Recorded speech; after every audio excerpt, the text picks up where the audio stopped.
Hello everybody, welcome back to another CIV E 398 assignment guide. So in this assignment guide, we're going to be covering assignment number 8, question number 3, and this is a nice, simple, quick question. Hopefully it shouldn't take you guys too long at all.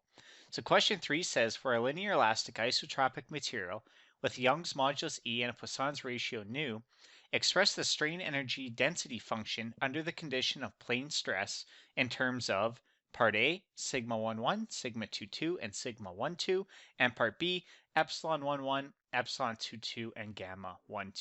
So it's one of those questions that it actually looks pretty intimidating at first, but it's actually not too bad. I think the best way to show you that is actually just to jump into the question.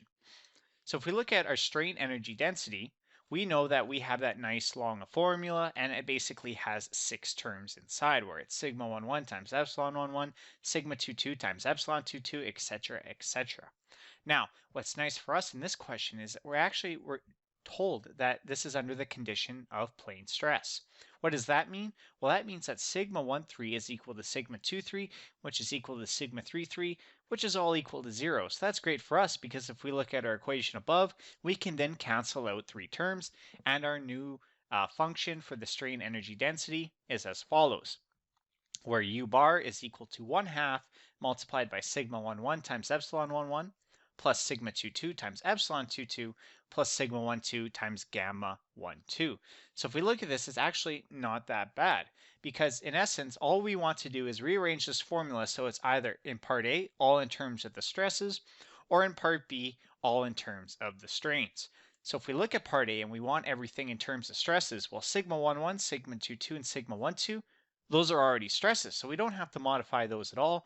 The only thing that we are going to have to modify are the strains, epsilon 11, epsilon 22, and gamma 12. So we need to modify those 3 parameters so that they're in terms of sigma 11, sigma 12, sigma 22, as well as E and nu.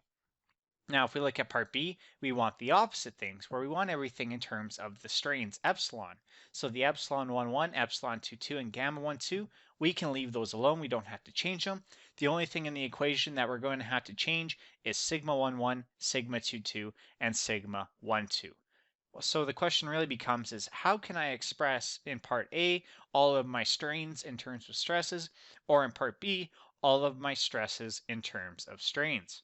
Well, we look at our nice plane stress relationship. So not only does plane stress help cancel out a bunch of terms in our strain energy density function, it also allows us to create nice simple relationships between the stresses and the strains. So the first one that we have here is all of our strains can be written in terms of stresses. So we have our nice elasticity tensor in the center, and then we have our stress vector on the very right. So if we substitute everything into this equation, what we're going to see is we're going to have a nice formula saying that epsilon 11 is equal to something something sigma 11. Epsilon 22 is equal to something something sigma 22, etc., etc. Now we can actually take the inverse of this and we can express our strains in terms of stresses, or our stresses in terms of strains. Same process, we have a nice elasticity tensor right in the center, and on one side we have, on the right hand side we have our strain vector. Now, if we look at part A, the thing that we're going to want to change in that equation is going to be the epsilons. So if we're looking at these 2 relationships, we're going to be using the first relationship for part A because this will give us all of our epsilons in terms of stresses. So all we need to do, find those epsilons in terms of stresses, substitute them into the equation above.